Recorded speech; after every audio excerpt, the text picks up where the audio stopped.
여호와를 사랑하는 너희여, 악을 미워하라. 그가 그의 성도의 영혼을 보존하시사 악인의 손에 건주시느니라. 의인을 위하여 빛을 뿌리고 마음이 정직한 자를 위하여 기쁨을 뿌리는도다. 의인이여, 너희는 여호와로 말미암아 기뻐하며 그의 거룩한 이름에 감사할지어다. 존귀하시고 거룩하신 하나님 아버지, 오늘도 아버지 하나님의 크신 은혜와 은총을 기억하며 수요일을 맞아 이렇게 주님의 제단에 나와 기도하며 간구드립니다. 하나님, 이 시간 주님께서 찾아와 주시옵소서. 하나님, 이 시간 주 성령을 우리에게 보내주시옵소서. 그래서 우리들이 성령 세례를 받고 성령 충만하여 하루하루 살아가는 동안 성령의 도우심을 받아 승리하는 하루하루가 되게 하옵소서. 우리 가정이 복되게 하시고 우리 교회가 부흥케 하시고 이 나라와 이 민족이 새롭게 번성하게 하시며 지금 우리에게 닥친 여러 가지 질병으로 인한 그러한 전염병으로 인한 위기가 속히 물러가고 새로운 미래를 향해 우리가 함께 나가게 하옵소서. 예수님 이름 받들어 기도드리옵나이다. 아멘. 하나님의 말씀 봅니다. 하나님, 오늘은 그런 의미에서 특별히 두 가지의 구별, 성별을 이야기합니다. 담벼락은 일반인들과 거룩한 하나님의 백성들과의 구별입니다. 뉴욕에 있는 브릭스 장로교회의 저명한 목사인 몰트비 바브코크에게 그 교회 다니는 한 의사가 찾아갔습니다. 그 의사는 바브코크의 건강을 걱정해서 목사님, 너무 일에만 몰두하지 말고 좀 쉬면서 일을 하세요. 그러면서 극장표를 몇 장 건네주었습니다. 그러면서 이렇게 말합니다.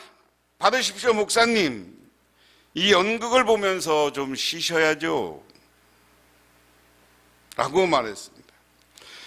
바브코크는 그 극장표를 쳐다보고 그 표들은 자기 양심상 관람할 수 없는 연극인 것을 알고 친절하게 대답했습니다. 고맙습니다마는 저는 그것을 받을 수가 없습니다. 그리고 저는 그런 연극을 관람할 수가 없습니다. 그러자 그 의사가 성의를 보였는데 무안해서 왜 안 됩니까? 하고 묻습니다. 그러자 목사님이 이렇게 얘기해요. 박사님께서 다음과 같이 생각해 보시면 잘 아실 겁니다. 선생님은 의사시죠. 그리고 외과 의사입니다. 선생님이 수술할 때면 손을 아주 꼼꼼히 닦으시죠. 그리고 깨끗해질 때까지 말입니다. 아마 더러운 손으로 수술하지 않으실 것입니다. 저는 그리스도의 종입니다. 저는 사람의 귀중한 영혼을 다루고 있습니다. 때문에 감히 더러운 삶을 살면서 나쁜 생각을 하면서 교인들을 이끌 수가 없습니다. 이게 목사님의 자세였다. 오늘 1절부터 14절까지는 제사장들의 옷, 지성물을 먹으면서 옷을 갈아입는 방 4개를 소개하고 있습니다. 여러분 쭉 여러분 읽어봤으니까, 봉독했으니까 특별히 저기 할 건 없고요. 마지막 13절, 14절이 중요한 거예요. 그가 내게 이르되 좌우 골방들 앞쪽, 북쪽과 남쪽에 있는 방들은 거룩한 방이라. 여호와를 가까이 하는 제사장들이 지성물을 거기서 먹을 것이며 지성물 곧 소제와 속죄제와 속건제의 제물을 거기에 둘 것이니 이는 거룩한 곳이라. 제사장의 의복은 거룩하므로 제사장이 성소를 들어갔다 나올 때는 바로 바깥들로 가지 못하고 수종들은 그의 복을 그 방에 두고 그 의복을 그 방에 두고 다른 옷을 입고 백성의 뜰로 나갈 것이니라 하더라. 그 관심을 어디에 두느냐에 따라서 다른 거죠. 먹는 떡에 두면 떡이고 상에 두면 떡상이 되는 거예요. 이거 뭐야? 오늘은 떡에 관심하시기 바랍니다. 떡에. 저게 떡이에요, 빵이에요? 빵이나 떡이나. 그러니까 우리는 떡이라고 하지만 사실은 우리 떡 같은 게 가면 조금 부풀리면 빵이고, 그리고 여기에다가는 그 부풀리는 거 안 넣은 빵도 있고 넣은 빵도 있어요. 누룩을 넣은 빵도 있고 안 넣은 빵도 있어요. 먼저 제단에 바치는 거예요. 쌍을 떡에다 저기다 갖다가 일주일 정도 두면, 6일 정도 두면 떡이 상하지 않거든요. 이스라엘 기후에서도. 그러면 저 떡이 어떤 떡이어야 되겠어요? 어떤 빵이어야 되겠어요?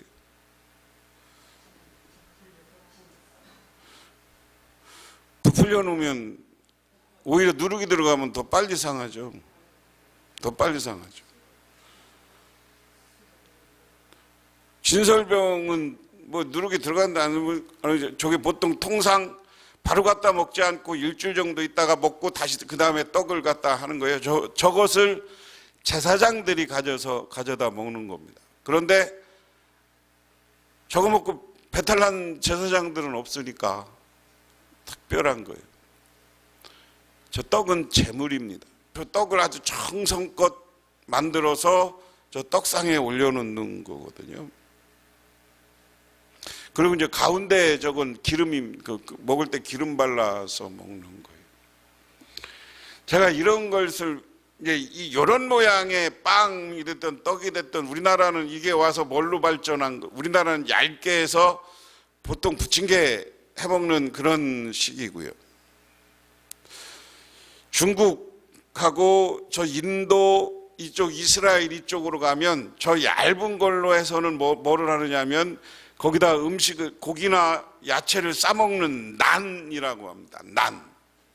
난이라는 말은 중국에서도 난이라고 그러고 인도에서도 난이라고 그러고 이쪽 이스라엘 쪽에 가서도 난이라고 해요. 하나님께 먼저 드리고 하나님께 드린 것을 구별된 제사장들이 먹었다. 오늘 이 의미를 잘 생각해 봐야 된다. 각 가정에서, 아니면 이걸 곡물로 바치기도 하고요. 여기 제사장들이 먹은 게 떡만 먹은 게 아니라 소제, 건제 다 먹었다 그랬어요. 제사장들이 고기를, 양을 바치어서 태우는 것도 있지만 양을 저 제단 위에다 올려놓은 것을 가지고 그 고기를 삶아서 제사장들이 나눠 먹었어요. 모든 재물을. 그리고 남는 것은 이 나중에 예수님 시대에 오면 예수님이 왜 이쪽 그 성전을 둘러붙냐면 그것을 제사장들이 남은 고기 이런 것들을 다 태워서 하나님께 바쳐야 되는데 그걸 팔아먹었어요. 그리고 고기들의 하나님께 바쳐지기 전에 고기를 그냥 싹 벼서 먹은 사람들이 있어. 그게 누구요?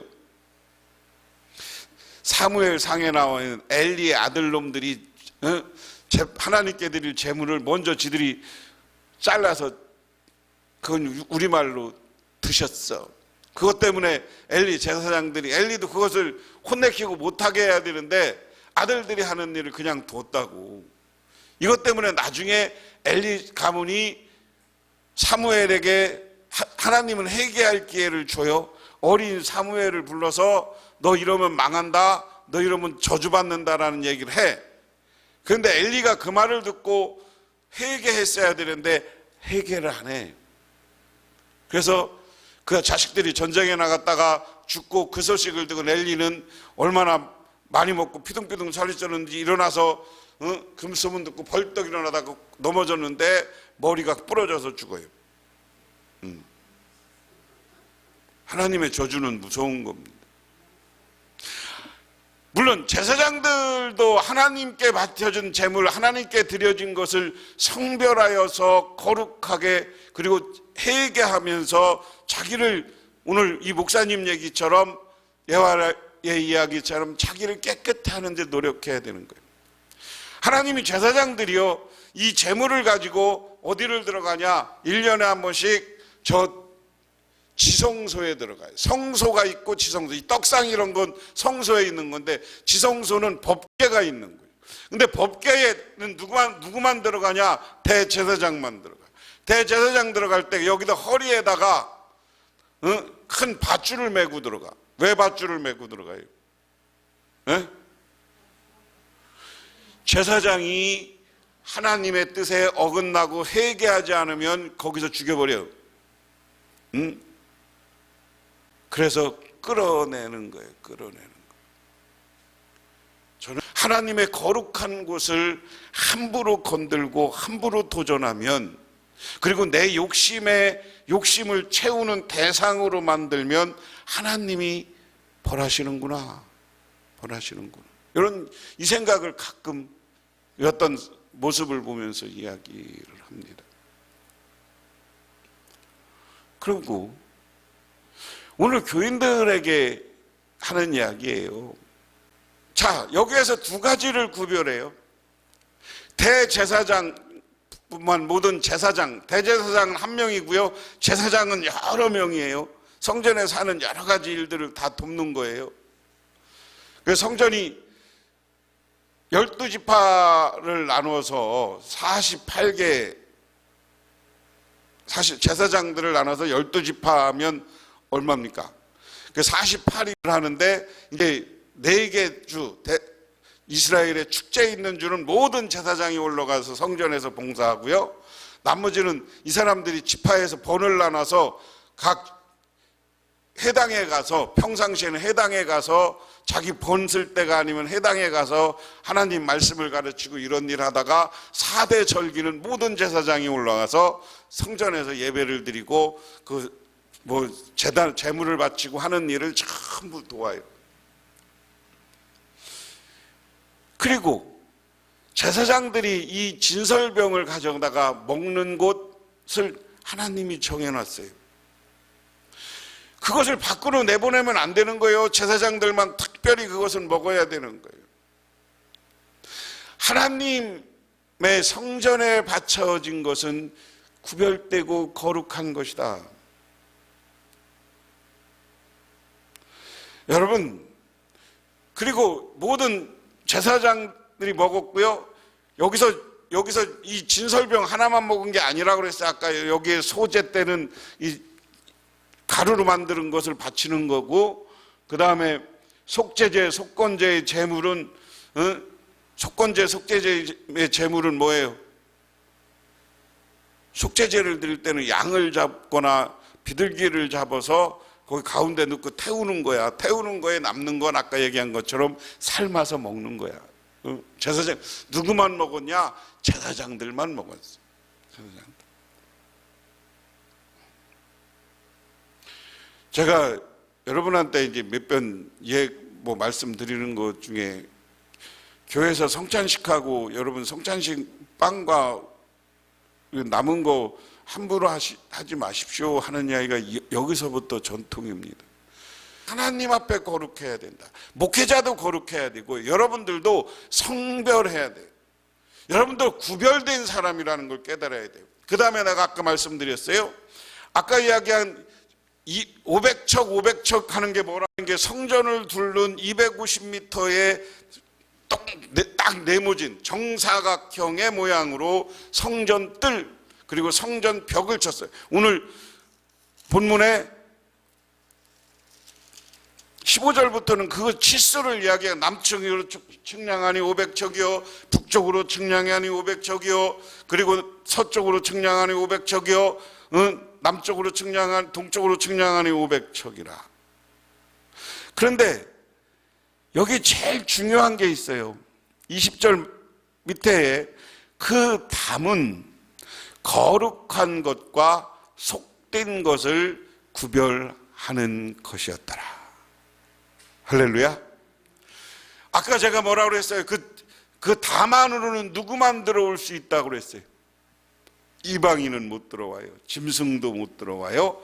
유대인들이 이스라엘 12지파 사람들만 그 성전 안에 들어와서, 뜰 안에 들어와서 예배 드릴 수 있는 특권이 있어요. 자, 이야기는 뜰 안에 있는 사람은 하나님이 구별하여 복주고 하나님 나라를 약속한 것이다. 이 성전뜰을 보면서 우리는 하나님 나라를 생각해야 되는 거예요. 성전 뜰 안에 가는 사람은 구별된 것처럼 하나님 나라도 거룩하게 구별된 사람들이 가는 곳이에요. 오늘날로 얘기하면 교회 다니고, 오늘 우리 교회를 성전이라고 하면 이 교회에 와서 예배 드리는 여러분들이 하나님이 구별해 주신 특별한 분들인 줄 믿으시기 바랍니다. 그래서 우리는 어디 가서 그런 자부심을 갖고 살아야 돼. 예수 믿는 사람은 우리가 예수 믿고 구원받았다는 건 뭐예요? 우리에게는 뭐가 약속된 거예요? 천국이 약속된 거예요. 하나님 나라가 약속된 거예요. 믿으십니까? 그러니까 여러분들 하나님 앞에서 올바른 인생 살아가시기를 주님의 이름으로 축원합니다. 그래서 우리가요, 하나님 앞에 살아갈 때 하나님은 우리가 구별해요. 마르틴 루터 종교개혁자에게 후레드릭 미코니우스라는 친구가 있었습니다. 널리 알려진 친구는 아니었으나 루터에게는 더할 나위 없는 격려와 위로와 기쁨을 주는 친구였어요. 종교개혁이 한창 진행되고 있을 무렵 후레드릭은 불치병에 걸려 죽음을 앞두고 사랑하는 친구 루터에게 최후의 유서를 보냈습니다. 이를 받은 루터는 깊은 감회에 빠졌으나 곧 기도하기 시작하며 하루를 온전히 기도하므로 성령께서는 사랑하는 친구가 아직 죽을 때가 안 되었다는 사실을 마르틴 루터의 마음속에 확신을 줬어요. 루터는 후레드릭에게 다음과 같이 편지를 썼습니다. 내가 하나님의 이름으로 너에게 살 것을 명령한다. 왜냐하면 종교를 개혁하는 하나님의 사역에 있어서 아직도 내가 필요하기 때문이다. 주님께서는 결코 내가 죽었다는 소식을 나로 하여금 듣지 않게 할 것이다. 이것은 하나님의 뜻이기에 나는 하나님의 뜻이 내게서 이루어지기를 기도한다. 나는 하나님의 이름을 영화롭게 하고자 추구하며 이를 확신한다. 할렐루야. 자기 친구가 불치병에 걸려 죽겠다고, 난 이제 죽을 거야 하고 유서를 보냈는데 기도하고 나서, 아니, 하나님이 너 살려줄 거야. 하나님은 너와 나와 이 종교개혁 사역을 하는데 하나님이 내가 필요하대. 그 편지를 받은 이 프레드릭은 벌떡 일어나서요, 그 이후에 6년간 루터를 도와서 종교개혁 사역을 감당했는 줄 믿으시기 바랍니다. 이야기는 뭐냐면, 오늘 뜰 안에 구별된 삶을 사는 것처럼 하나님이 여러분들이 필요하면 이 땅에서 죽을 고비를 넘기고 병에 걸렸어도 하나님이 살려주는 거예요. 믿으십니까? 여러분들이 때로는 여러분들이 필요하고 여러분들에게 물질이 필요하면 하나님은 물질을 공급해 주는 거예요. 그분이 하나님이에요. 그 하나님을 바라보시기를 바랍니다. 그리고 여러분들도 나는 하나님의 사람이고 하나님이 나를 특별히 성별해 주었다는 믿음을 가지세요. 나는 세상 사람과 달라 구별된 사람이야, 천국 백성이야, 하나님에게 특별한 하나님의 자녀야, 이런 믿음을 가지라는 거예요. 그리고 아까 말씀드린 것처럼 제사장 이야기를 길게 한 건, 제사장들이 하나님 앞에 성별했을 때 깨끗해야 지성소에 들어갔을 때 살아남는 것처럼, 그가 죄를 지면 하나님이 벌을 내렸어요. 그것처럼 그렇게 우리도 하나님 앞에 성별해야 되는 거예요. 교회는 제사장이 먹을 것 그리고 하나님께 드릴 것을 바치는 것처럼 교회는 여러분들이 드리러 오는 거예요. 드리러 오는 거예요. 드리러. 믿으십니까? 여러분, 교회에 있는 것은 어떤 루트로 오든지 거룩한 거야. 성물이야. 이게 똑같은 식탁이지만 교회에서 사용하면 거룩한 물건이야. 믿으십니까? 똑같은 지부르 모양이지만 교회는 거룩한 곳이야. 그래서 교회를 함부로 하면 안 돼요. 하나님의 제단에 들어온 어떤 물질도 제사장이 나누어 주고 제사장이 허락하기 전에는 함부로 하면 안 돼요. 그리고 하나님의 사람과 약속한 걸 약속을 꼭 지키시기 바랍니다. 그 약속을 지켜서 여러분들이 하나님으로부터 치유받고 하나님으로부터 물질적 축복받고 그리고 하나님으로부터 보호받는 여러분이 되시기를, 성전 뜰 안에 있는 사람들처럼 영원히 하나님 품 안에 계시기를 주님의 이름으로 축원합니다. 기도하겠습니다. 하나님 고맙습니다. 오늘 이 시간 주님의 은혜와 은총을 기억하며 저희 주님의 제단에 나왔습니다. 하나님 우리를 도우시고 축복하옵소서. 우리들에게 하늘의 은혜와 은총을 내려 주옵소서. 우리 성전 뜰의 모양처럼 우리도 뜰 안에 있는 하나님 나라 안에 있고 교회 안에 있는 성도로서 올바르고 바른 삶을 살게 하옵소서. 예수님 이름 받들어 기도드리옵나이다. 아멘. 지금은 우리를 죄에서 구원하여 주신 우리 주 예수 그리스도의 은혜와 온 우주를 창조하신 성부 하나님의 사랑하심과 우리 삶 가운데 찾아오셔서 우리를 이끌어가시는 성령님의 도우심이 오늘 주님께 나와 기도하고 간구하고 돌아가는 우리 북명교회 성도님들과 그 가정 위에 그리고 이 나라와 이 민족에 영원토록 함께 하시기만을 간절히 축원하옵나이다.